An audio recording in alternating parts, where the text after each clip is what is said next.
hak na le nui siam ki ton anui mai et nuamin kalum kim sak hi lunga ka te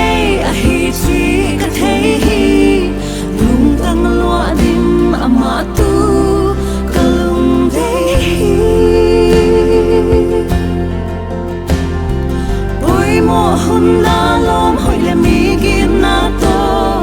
hasat hun na he ne min hun huai khut sung te sawin a khut vekin hi liang ko hin lung tung ang bang hon poma kan suan kan sang hin san siang bang et lom asim thuin kalung sung hon nuam sak hi lunga ka te a hi chi ka te hi lung tang lua dim ama tu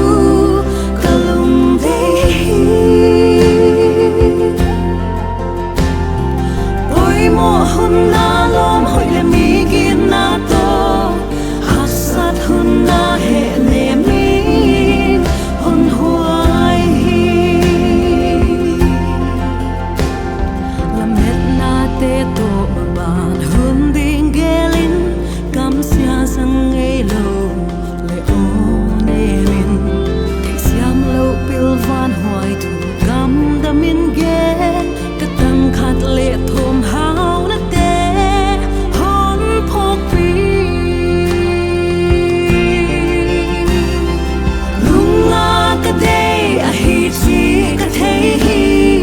lung tang lua dim ama tu